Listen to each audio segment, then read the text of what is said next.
Hi மக்களே, எல்லாரும் நல்லா இருக்கீங்க நம்புறேன். இன்னைக்கு நம்ம மாடி தோட்டத்துக்கு வந்தாச்சு. ஸோ பாவக்கொடியில் பார்த்தீங்கன்னா பாவக்காய்ங்க எவ்வளோ அழகாக தொங்கிட்டு இருக்கு பாருங்க. ஸோ இன்னைக்கு நம்ம இதுதான் அறுவடை செய்ய போகிறோம். நான் ஆல்ரெடி நிறைய பாவக்காய் அறுவடை செஞ்சாச்சு. இப்போ இதில் நிறைய காய்கள் இருக்குது பாருங்க. இங்கே கொத்து கொத்தான காய்கள் இருக்குது. ஸோ இன்னைக்கு கொஞ்சம் பெரிய சைஸான காயெல்லாம் பார்த்தீங்கன்னா நம்ம பறிச்சிடலாம். இந்த கொடி பார்த்தீங்கன்னா எந்த அளவுக்கு நீட்டாக போயிருக்கு பாருங்கள். இங்கேயும் ஒரு பாவக்காய், இந்த செடி ஃபுல்லாகவே அப்படியே சுற்றிக்கிச்சு. இந்த கொடியெல்லாம் பார்த்தீங்கன்னா சுற்றி இருக்குது, ஆனால் நல்ல காய்கள் இருக்குது பாருங்கள். மேலே வரைக்கும் காய் தான் இருக்குது. இன்னும் நிறைய பிஞ்சுக்கெல்லாம் விட்டு இருக்கு. ஸோ நம்ம ஒன்று ஒன்றா பறிச்சிடலாம் வாங்க. இந்த செடிக்கு கீழேயும் பாருங்கள், பார்த்தீங்கன்னா 2 பாவக்காய் நல்ல சைஸாக வந்திருக்கு. தான் பாருங்க, இருமா.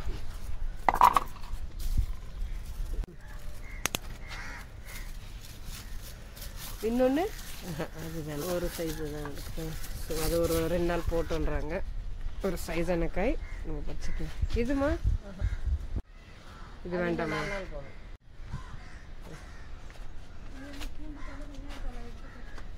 ஓ, இது குட்டி பாவம் நீட்டானது, இன்னும் கொஞ்சம் பெருசாக சுகருக்கு உகந்தது. ஸோ 2 கொடி இருக்கு இதில், ஒன்று நீட்டு ஒன்று குட்டை அப்படின்ட்டு. பாவக்காய் சாப்பிட்றது ரொம்ப நல்லது, வயிற்றில் இருக்கிற பூச்சியெல்லாம் சாவுன்னு சொல்லுவாங்க. ஆனால் எனக்கு ரொம்ப பிடிக்கும் பாவக்காய். அப்பப்போ வறுத்தும் சாப்பிடுவேன், அதே மாதிரி காரக்குழம்பு வச்சும் சாப்பிடலாம், நல்லாயிருக்கும்.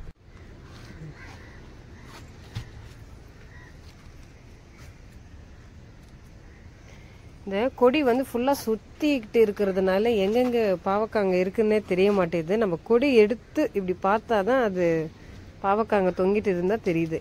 இங்கே ஒரு பாவக்காய் இருக்குமா, இது நீட்டும் கீழே நீட்டு பாவம், அது நீட்டு. அப்போ அது இன்னும் 4 நாள் போகணும். ஃபுல்லாக பார்த்தீங்கன்னா நம்மளுக்கு பாவக்காய் கிடச்சிருக்கு. அடுத்து கத்திரிக்காய் இருக்குது, அதை போய் பார்க்கலாம் வாங்க. நான் ஆல்ரெடி வீடியோ போட்டு இருந்தேன், இதில் காய்கள் இருக்குது. ஸோ அதெல்லாம் அறுவடை செய்யணும் அப்படின்னு சொல்லிட்டு இப்போ பார்த்தீங்கன்னா ஒரு 4-5 நாளுக்கு அப்புறம் ஒரு சைஸான காய்கள் வந்திருக்கு. ஸோ அதெல்லாம் இன்றைக்கி நம்ம பறிச்சிக்கலாம்.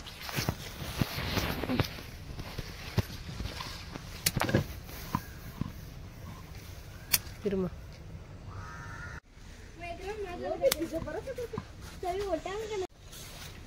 ஸோ உள்ள பார்த்தீங்கன்னா நிறைய கத்திரிக்காய் அங்கே இருக்குது. அது ஒன்று ஒன்றா தெரியுது. ஓ, 2 கத்திரிக்காய் பழுத்துடுச்சு. விதைக்கு விட்டுருக்கலாமே, அதே விதைக்கு போடலாம். ஸோ எண்ணெய் கத்திரிக்காய் செஞ்சால் நல்லா டேஸ்ட்டாக இருக்கும். ஏன்னா பச்சை கத்திரியில் எண்ணெய் கத்திரி செஞ்சோம் அப்படின்னா இன்னும் டேஸ்ட்டாக இருக்கும். இருமா இது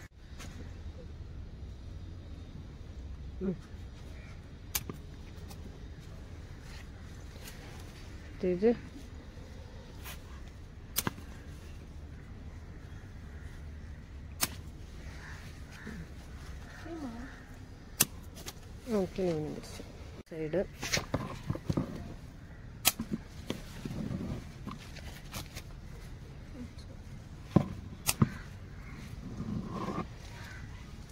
பச்சை கத்திரிக்கும் பார்த்தீங்கன்னா ஒரு பவுல் ஃபுல்லாக நம்மளுக்கு கத்திரி கிடச்சிருக்கும். ஒரு 1/2 கிலோக்கு மேலேயே இருக்கும். இதில் எண்ணெய் கத்திரிக்காய் செஞ்சோன்னா செம்ம டேஸ்ட்டாக இருக்கும். இந்த கத்திரி ஊதா கலர் கத்திரி. ஸோ இதுலேயும் பார்த்தீங்கன்னா ஒரு 7-8 காய் இருக்குது. இதுவும் நம்ம பறிச்சிக்கலாம்.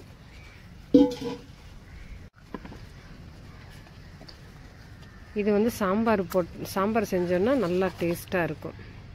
அப்படியே கொத்து.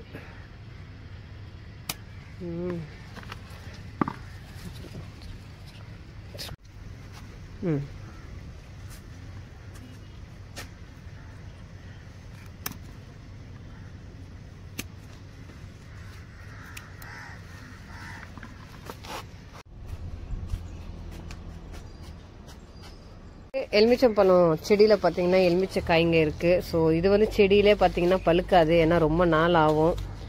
காய் நல்லா பெருசாகிடுச்சு. கிளைமேட்டும் சரியில்லை, மழை பெய்யுது, அப்புறம் வெயில் அடிக்குது. காய் நம்ம பறித்து பழுக்க வச்சிடலான்ட்டு பறிச்சிடுறேன். ஸோ நல்ல நீட், அதாவது நல்ல குண்டு குண்டான எலுமிச்சம்பழங்கள். இது நிறைய காய் காய்ச்சிருக்கு இந்த செடியில்.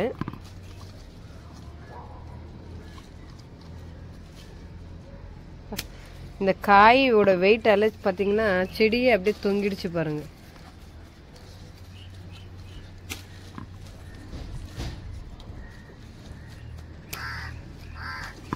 நிறைய பிஞ்சுக்களும் இருக்கு, ஒரு சைஸான காய் இருக்கு. இதெல்லாம் கொஞ்சம் குட்டி குட்டியா இருக்கு, அதனால விட்டுறலாம்.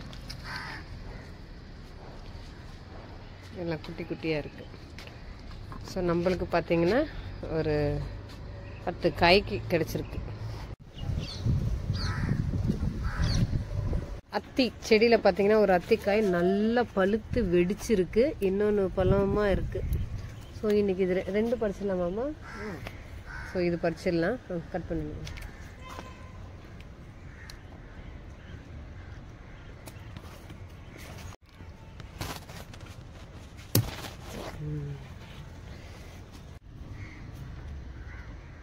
ஒன்று நல்லா வெடிச்சிருக்கு, ஒன்று நல்லா பழுத்து இருக்கு. ஸோ இன்னைக்கு இது 2ம் நம்ம பறிச்சுக்கிட்டோம்.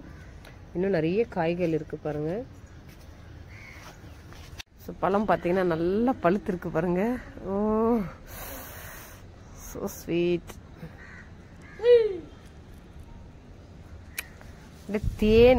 தேனு தான் சொல்லலாம். அது இது கொஞ்சமா பச்சையா இருக்கு, அதாவது வெடிச்ச பழம் அளவுக்கு பழுக்கல, பட் இதுவும் பழுத்திருக்கு.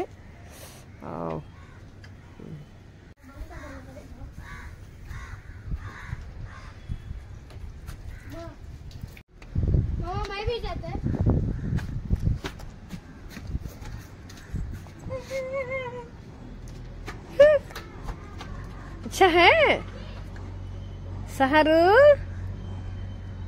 फिक कैसा है? இந்த செடியில காய்க்கிற எல்லா அத்திப்பழங்களும் பாப்பா தான் சாப்பிட்றது. ஏன்னா நம்ம நேச்சுரலா, அதாவது எந்த கலப்படமும் இல்லாத, மருந்து இல்லாத நம்ம செடியில காய்ச்சி பாப்பாக்கு தான் ஊட்டுறது. பாப்பாக்கு பார்த்தீங்கன்னா 7 மாசம் நல்லா பழமா இருந்தாதான் பாப்பாக்கு இந்த மாதிரி நாங்கள் ஊட்டுறது. பாப்பாவும் நல்லா விருப்பமா சாப்பிடுது பாருங்க. சஹரு சஹரு.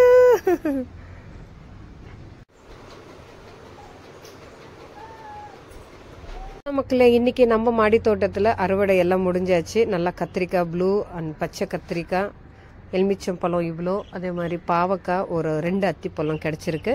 ரொம்ப ரொம்ப சந்தோஷமா இருக்கு. நம்ம பூக்கள் எல்லாம் வேற நம்ம பறிச்சுக்கிட்டோம். ரொம்ப ரொம்ப சந்தோஷமா இருக்கு. நம்ம மாடி தோட்டத்திலேருந்து நம்ம பறிக்கும் போது அந்த சந்தோஷம் வேற லெவல். அதே மாதிரி நேச்சுரலாக நம்மளுக்கு எல்லாமே கிடைக்குது. ஸோ இந்த வீடியோ உங்களுக்கு பிடிச்சிருந்தா மறக்காம லைக் பண்ணிட்டு என்னோட வீடியோவை ஷேர் பண்ணுங்க. ஸோ சப்ஸ்கிரைப் பண்ணிடுங்க. தேங்க்யூ ஃபார் வாட்சிங்.